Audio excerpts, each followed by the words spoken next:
Shalom, Tuhan berkati Anda semua yang ada di rumah. Ya, ada beberapa orang yang bertanya, di mana pesan pastoral itu direkam? Ya, kita tidak kemana-mana, ini ada di halaman pastori, ada di bagian kompleks dari rumah Tuhan ini. Ya, bersyukur kita punya tempat ini sehingga bisa dimanfaatkan. Baik. Pesan pastoral pada hari ini, Tuhan berbicara tentang Tuhan tidak tertarik pada kebesaran. Tuhan tidak pernah tertarik pada kebesaran. Mengapa? Karena Dia memang maha besar. Ini luar biasa. Ya, manusia tertarik pada kebesaran, tapi Allah kita tidak pernah tertarik pada kebesaran. Sekali lagi, karena memang Dia sudah besar. Allah tidak tertarik pada kemuliaan. Semulia apapun di dunia ini, karena memang Dia sudah punya kemuliaan. Dia adalah maha mulia. Tuhan tidak pernah tertarik pada kekuatan, karena memang Dia maha kuat, luar biasa, dan seterusnya. Tuhan juga tak pernah tertarik pada kekayaan, karena Dialah yang empunya alam raya ini, alam semesta ini. Dia maha kaya, luar biasa. Ya, cuma aja dikasih Tuhan tertarik. Tapi satu hal yang menarik adalah, yang membuat Tuhan tertarik adalah ketika kita mau taat. Ya, ketika taat. Ada satu jemaat yang tidak seberapa kuat, ya, tapi Tuhan mengatakan, kekuatanmu tidak seberapa, namun engkau taat, engkau menuruti perkataanku. Ya, ini luar biasa. Nah, ada satu peristiwa yang menarik kalau Anda membaca dalam kitab Hakim-Hakim pasal 7 ayat 2 sampai dengan ayat yang ke-7, di sana ada satu kisah yang menarik. Ya, saya tidak perlu membaca itu, Anda bisa membaca di rumah. Ketika orang-orang Israel pada dalam kungkungan orang-orang Median dalam waktu yang cukup lama, bagaimana bangsa Median itu mengintimidasi dengan kekuatannya, ya, dengan wibawanya, sampai kita lihat orang-orang Israel mengalami ketakutan yang begitu berat. Rasa takut yang begitu berat yang dihadapi oleh orang-orang Israel. Nah, ada satu menarik, Tuhan tertarik pada seorang pemuda yang bernama Gideon. Anda kenal Gideon itu, ya. Yerubbaal itu nama lain. Gideon diperintahkan oleh Tuhan, dipanggil Tuhan, dipilih, ya.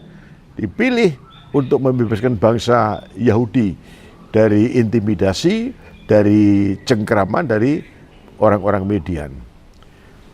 Tuhan memerintahkan Gideon memilih orang-orangnya, tentaranya, tentara Israel. Alkitab menuliskan bahwa Gideon mengambil 32.000 orang. Wow, satu jumlah yang sangat besar. Tapi memang sebetulnya Gideon tidak salah. Mengapa? Karena sekalipun Gideon memilih 32.000 orang, kekuatannya dihadapi jauh lebih besar, ratusan ribu tentara Median, ya, ratusan ribu tentara Median. Jadi dibanding dengan apa yang dipilih oleh Gideon masih terlalu kecil dibanding kekuatan musuh, kekuatan lawan. Tapi ketika Tuhan melihat itu orang yang tentara yang dibawa oleh Gideon, Tuhan berkata, "Duh Gideon, terlalu banyak, ya, terlalu besar tentara yang kau bawa. Jangan nanti kalau kalian menang, maka kalian akan berkata, karena aku kuat, ya, karena aku hebat, maka aku menang." Itu sesuatu yang wajar. Nah, Tuhan tidak mau begitu, ya.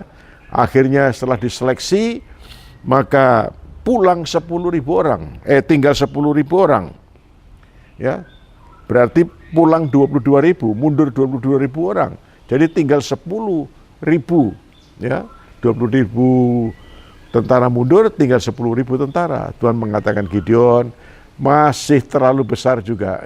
Diseleksi lagi, mundur lagi, tinggal 300 orang.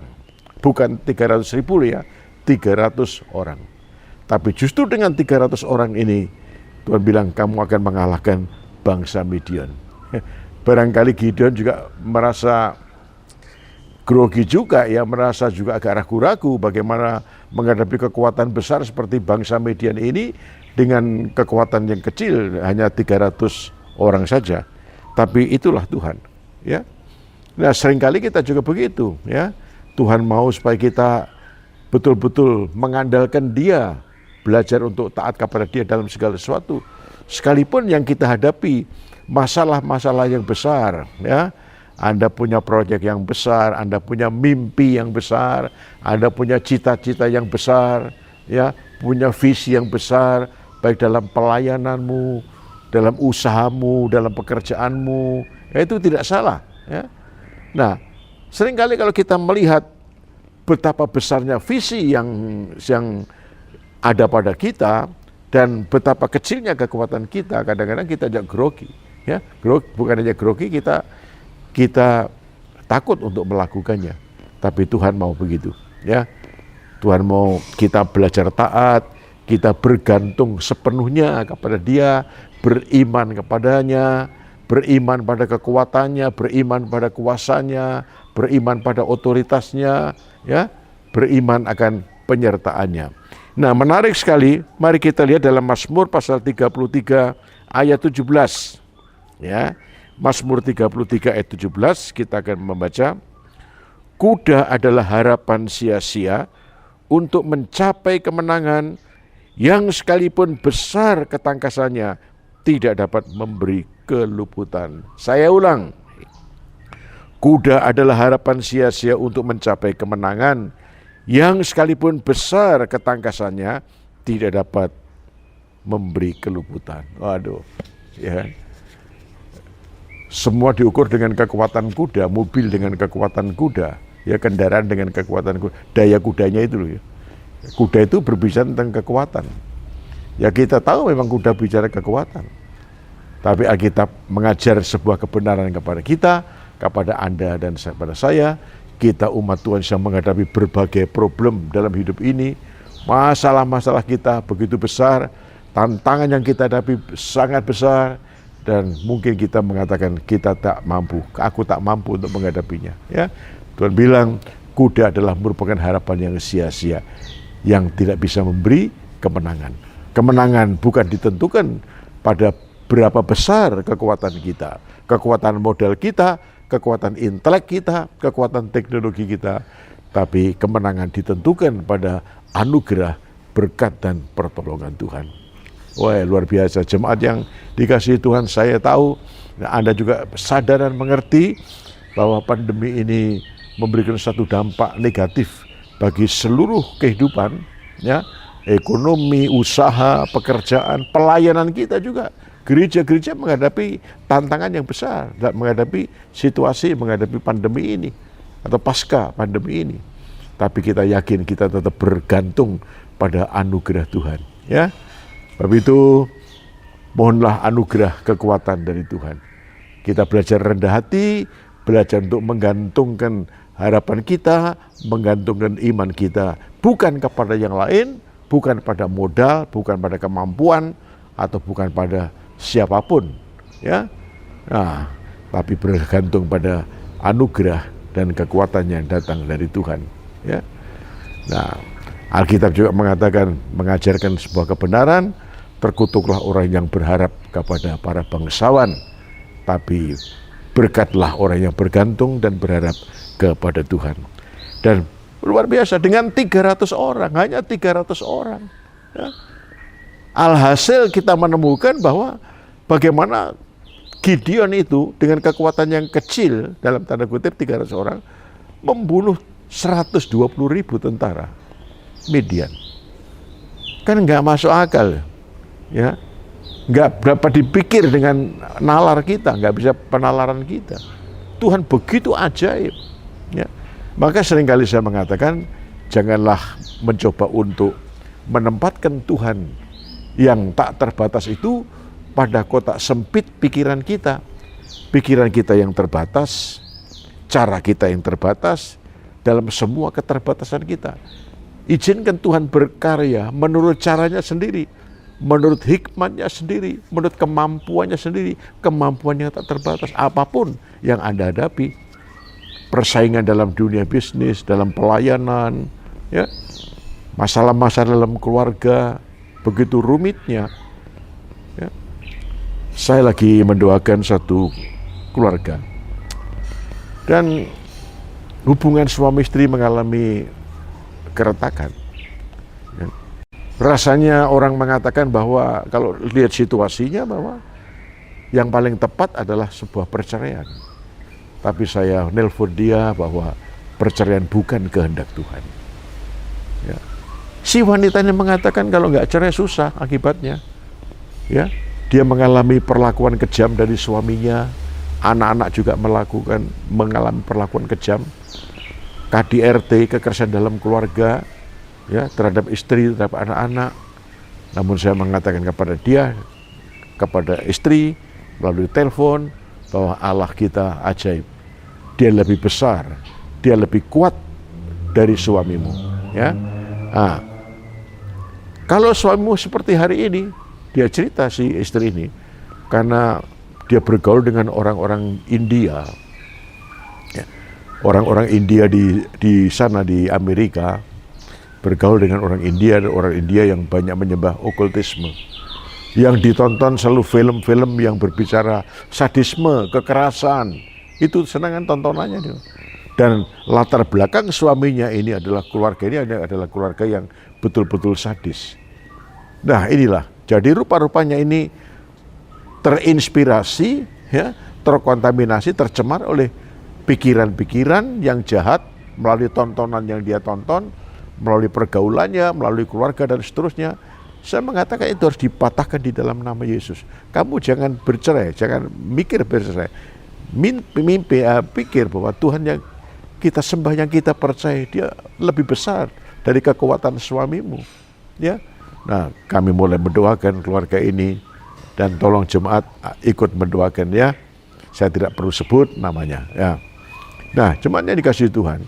Ada masalah-masalah begitu besar.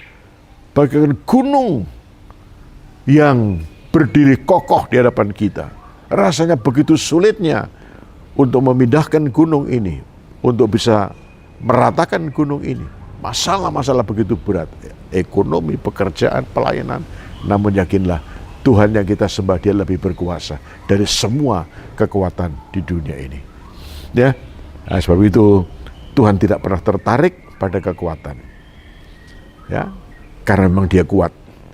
Dia tidak pernah tertarik dengan kebesaran. Kalau aku kuat, aku bisa. Kalau aku besar, aku bisa. Ya, nah seperti itu. Menjadikan orang jadi sombong. Kita merasa kecil. Kita berkata, Tuhan, aku nggak bisa menghadapi masalah ekonomi ini, masalah keluarga ini, masalah yang lain. Aku bergantung, mohon anugerah penyertaan. Dan yakinlah, Tuhan akan campur tangan, Tuhan akan berperang ganti kita. Puji Tuhan, terus bersemangat ya jemaat. Jangan pernah menjadi putus asa.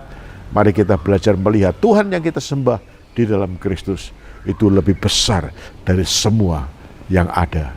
Ya, Alkitab mengajarkan bahwa roh yang di dalam Anda, roh yang tinggal di dalam saya, roh yang tinggal dalam umat Tuhan itu lebih besar dari roh yang lain.